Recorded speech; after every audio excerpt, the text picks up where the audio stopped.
Hydraulic system में एक छोटा सा पुर्जा होता है, लेकिन उसका काम बहुत बड़ा है। नाम है पायलट चोक। कभी सोचा है कि ये छोटे छोटे स्क्रू आखिर करते क्या हैं और कैसे ये महंगी महंगी मशीनों को बड़े नुकसान से बचाते हैं? चलिए आज इसी को समझते हैं। तो हाइड्रोलिक वाल्व पर ये छोटे छोटे स्क्रू तो देखे ही होंगे। अक्सर लोगों को लगता है यार ये है क्या चीज़, मतलब क्या ये मशीन की स्पीड कम ज्यादा करने के लिए है या फिर इनका कोई और ही ज्यादा ज़रूरी काम है? चलिए आज इस राज से पर्दा उठाते हैं। अच्छा, तो हम जिस वाल्व की बात कर रहे हैं ना, वो इंडस्ट्री में बहुत ही कॉमन है। चांसेस हैं कि इसे कहीं ना कहीं देखा ज़रूर होगा। अब इसका पूरा नाम सुनिए। Two stage solenoid controlled pilot operated directional control valve. हाँ हाँ, पता है नाम थोड़ा लंबा है, लेकिन चिंता मत कीजिए, हम इसके काम करने के तरीके को बिल्कुल आसान भाषा में समझेंगे। बेसिकली इसको ऐसे समझिए, इसके दो मेन हिस्से हैं। एक ऊपर वाला छोटा हिस्सा जिसे हम पायलट या मास्टर सेक्शन बोल सकते हैं। यह मास्टर सेक्शन नीचे वाले बड़े हिस्से को यानी स्लीव या मेन सेक्शन को कंट्रोल करता है। सोच लीजिए छोटा हिस्सा बॉस है जो बड़े हिस्से को ऑर्डर देता है, और ये बड़ा वाला हिस्सा ही है जो हाइड्रोलिक फ्लूइड के पूरे प्रेशर, पूरे फ्लो को हैंडल करता है। तो अब आते हैं सबसे दिलचस्प हिस्से पर। ये जो छोटे स्क्रू है ना, पायलट चोक, इनको लेकर एक बहुत बड़ी गलतफहमी फैली हुई है। और मज़ेदार बात यह है कि ये गलती सिर्फ नए लोग नहीं करते, बल्कि कई बार अनुभवी टेक्नीशियंस भी इस चक्कर में पड़ जाते हैं।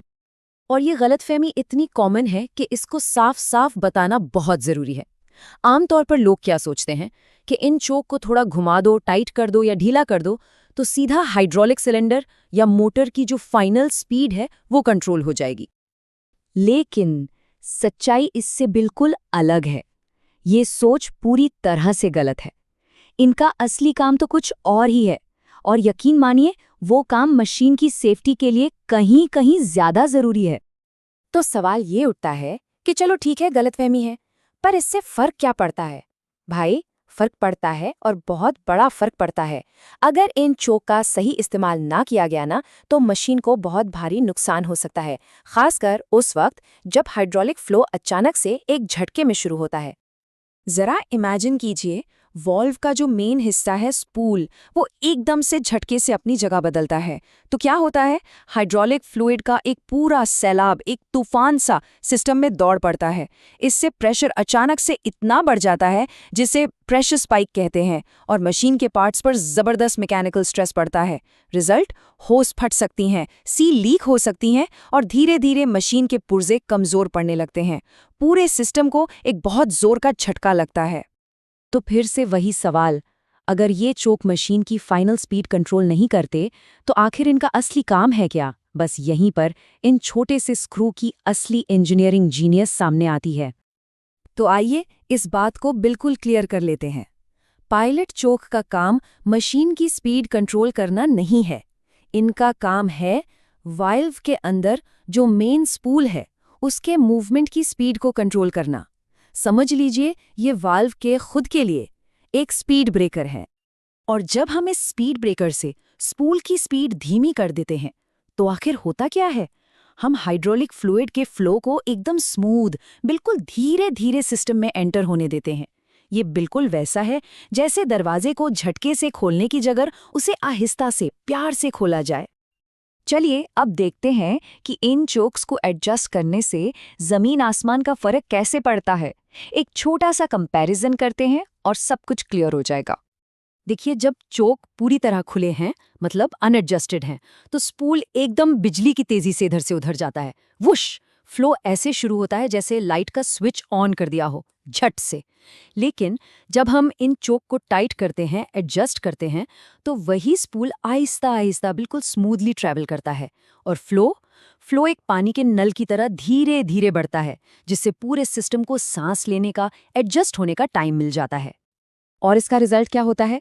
एक पॉजिटिव चेन रिएक्शन शुरू हो जाता है। स्पूल धीरे चला तो फ्लो भी धीरे धीरे शुरू हुआ। इसकी वजह से प्रेशर भी आराम से बिल्डअप हुआ, और इस सब का आखिरी नतीजा, मशीन पर जो इतना बुरा स्ट्रेस और झटके पड़ रहे थे, वो ऑलमोस्ट खत्म हो जाते हैं। अच्छा, यहाँ एक छोटी सी टेक्निकल डिटेल और है। ज्यादातर वॉल्व मीटर आउट कॉन्फ़िगरेशन के होते हैं। इसका सीधा सा मतलब है कि चोक स्पूल को आगे जाते वक्त और वापस आते वक्त दोनों तरफ धीमा करते हैं। कभी कभी मीटर इन सेटअप भी मिलता है जो सिर्फ स्पूल के आगे जाते वक्त उसे स्लो करता है, वापस आने पर नहीं। लेकिन मीटर आउट ही सबसे कॉमन और सेफ माना जाता है। तो इस पूरी बातचीत का कंक्लूजन क्या है, सार क्या है? यही कि ये एक छोटा सा एडजस्टमेंट जिसे लोग अक्सर इग्नोर कर देते हैं, असल में एक हीरो का काम करता है, एक बहुत बड़ी भूमिका निभाता है। तो चलिए आज की सबसे जरूरी बातें एक बार फिर से दोहरा लेते हैं। नंबर 1, पायलट चोक मशीन की फाइनल स्पीड के लिए बिल्कुल भी नहीं है। नंबर 2, ये वाल्व के अपने इंटरनल स्पूल की स्पीड को कंट्रोल करते हैं। नंबर 3, ये सिस्टम को एक सॉफ्ट स्टार्ट देते हैं। और सबसे इंपॉर्टेंट नंबर 4, ये कीमती मशीनरी को टाइम से पहले खराब होने से बचाने का एक बेहतरीन तरीका है। और ये बात हमें सोचने पर मजबूर करती है ना, कि हमारी इन कॉम्प्लेक्स मशीनों में ऐसे और कितने छोटे छोटे इनविजिबल कंट्रोल्स छिपे हुए हैं जो पर्दे के पीछे से पूरा शो चला रहे हैं, उन्हें सेफ रख रहे हैं। अगली बार जब कोई ऐसी मशीन देखे ना, तो इसके बारे में सोचिएगा जरूर।